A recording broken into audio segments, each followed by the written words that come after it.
Cheers. So happy Tuesday to everyone out there in the world as we try to figure out what we're doing and where we're going.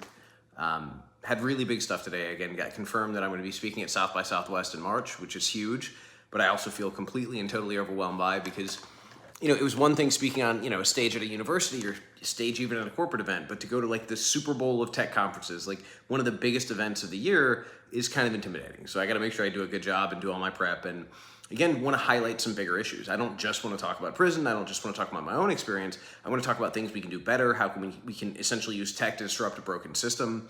There's so many things I want to get to.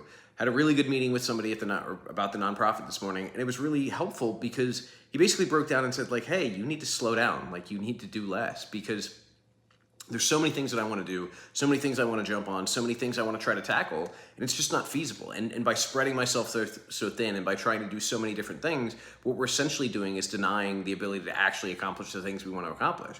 Like I started out saying, okay, I want to do DBT and trauma-informed care for people who are getting out of prison.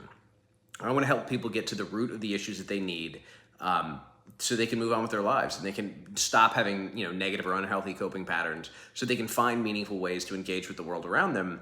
And that was a really good idea, but the problem is when you're dealing with people who don't have housing, when you're dealing with people who don't have, job security, who don't have food security, it's really difficult to say, hey, while you're not sure where you're going to sleep tonight, let's sit down and talk about your trauma.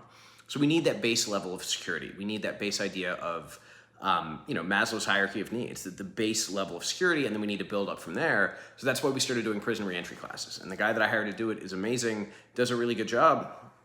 We're having a trouble with scale because until we have a proven model, we can't have, probation and parole send people to us. Though I had a contact with somebody in DOC today, so I'm encouraged about that. We're gonna talk about whether we could actually get into facilities and work with guys that are coming back to our area so we can build that relationship first and then have them come back. But yeah, trying to do that and trying to do a mentorship program and trying to do the work in the juvenile facility and trying to do the work with violence interruption and trying to do the work with community stuff, it's impossible to do everything. Thank you very much, Willie.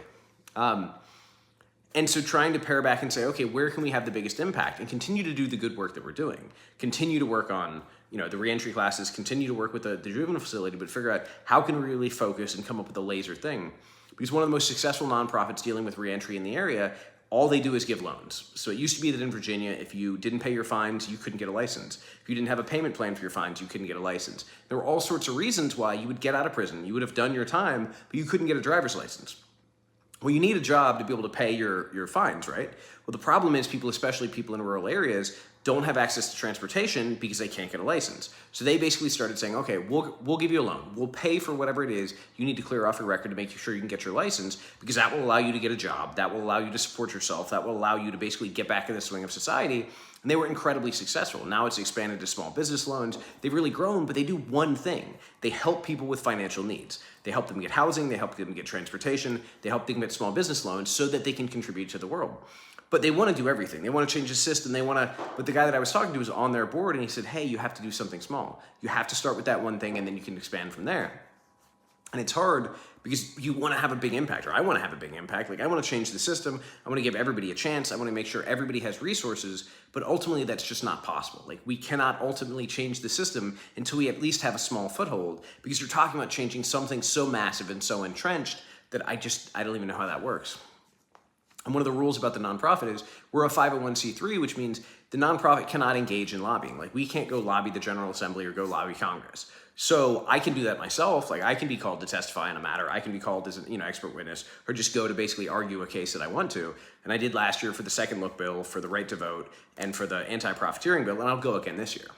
But that doesn't mean, and that doesn't necessarily carry the same weight as some of those organizations do lobbying on an official level. And I think what they do is great, but again, because of the tax designation or the nonprofit designation, we can't do that. So it's a matter of kind of figuring out what that looks like.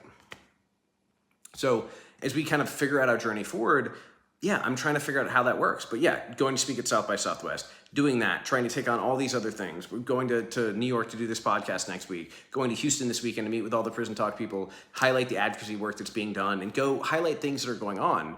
There was also another discussion today about a development deal, because I don't just want to talk about the prison experience, either my own or anybody else's. Ultimately, what I want is I want to have people highlighted that are doing the work. Because like this guy today, nobody outside of our area or outside of our state knows who this person is. But he has done incredible work. He's changed the system. He's provided services. He's worked with kids. He's done everything, and yet nobody knows his name. And I think oftentimes, we can focus on the trauma or the down or the struggle, but we don't focus on the solution. And just focusing on the problem doesn't actually get us anywhere. Like, the disruption is important, but it needs to be a bridge to something different. So we need to figure out a way to get to that bridge. So those people, those grassroots organizations that are doing awesome work, I really want to highlight them. I want to go out and walk with them and show the work they're doing. I want to be, I want to give them a platform they don't necessarily have. Because it's easy to talk about things, but ultimately I don't have all the solutions. I don't have most of the solutions, but there are people that do. And I don't want to just talk about my ideas of things. I want to be able to show what they're doing, what they're accomplishing, and the difference they're making, because then that can inspire other people to do the same. That can inspire other people to have the same, ideas, or to go even further beyond that. So that's the hope for now. But again, it's just a Tuesday night. Tomorrow's my last night here.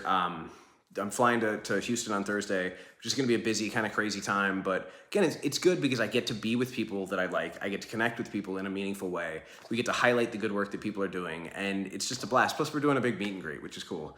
I've never done that before. Like, I keep running into people wherever I go, or people in the city. I just had 2 meetings today with people who had reached out and are incredibly helpful. I think are going to make a big difference. One person is like really dedicated to working for the organization.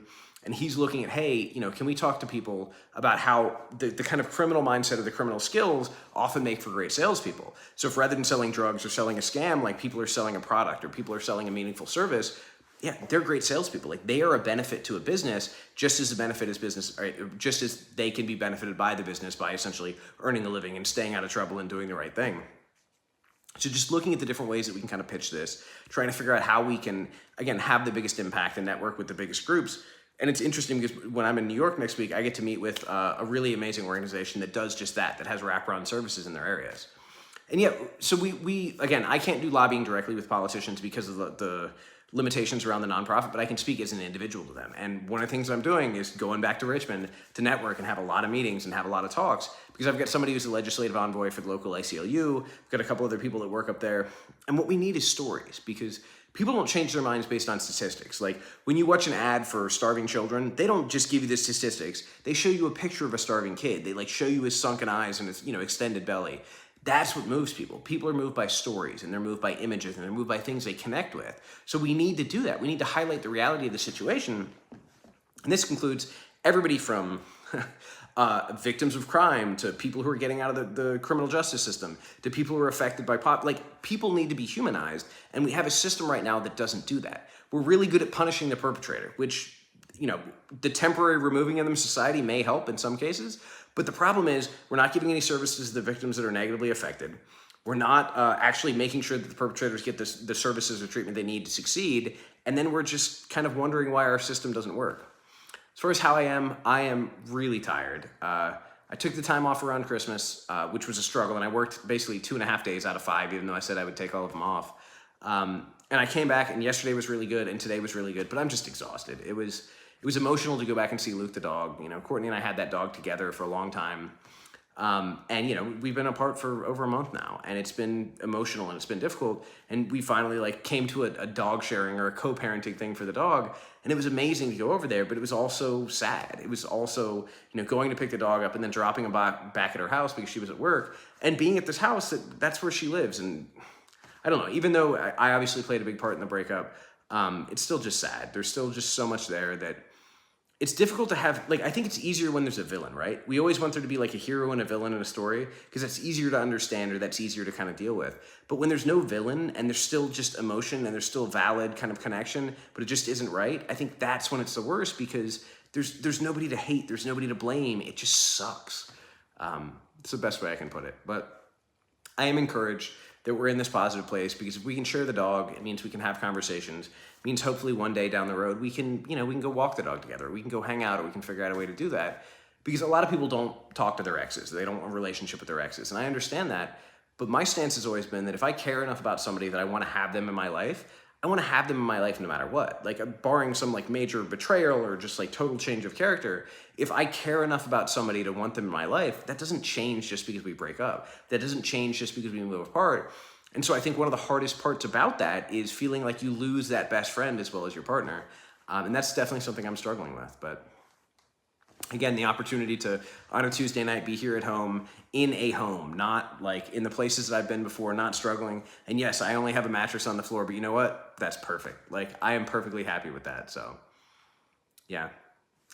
I get it. It's definitely a change. The situation is definitely something to adapt to, but we're both getting along and we're both kind of like finding ourselves. And, you know, as she said, may, may 2023 be a year of growth for both of us, because I see both of us working on that in our own lives. And I haven't done that nearly as much, but I'm telling you, dude, the mattress on the floor thing is where it's at. Like, I had that before I went in. I just had a futon on the floor. That's probably, I think I'm going to try to move into the city. I think I'm going to try to rent this place out and move to the city, just because I'm so far out in the country, and, you know, driving out here and then being out here alone, it's not like I can just go pop into the store. I can go pop in and see a neighbor. It's just that isn't the dynamic. So, but yeah, I found one place that's furnished, but I can't afford that much. So I'm going to have to look for a place that's reasonable. But this one place is furnished and it's really small. It's like 400 square feet, but bro, it's like, I came from a place that was like 100 square feet. No, it's less than 100 square feet. What was it, like 12 by, yeah, like 72 square feet. So to me, like 400 square feet feels really big. It's not like I'm hosting parties. It's not like I have a whole bunch of people to come over. So I think I'm probably gonna find a small space, put a mattress on the floor, and just kind of chill.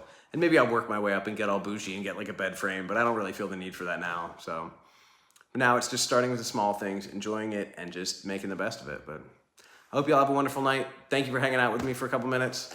I'm gonna make sure I stay hydrated and get some sleep.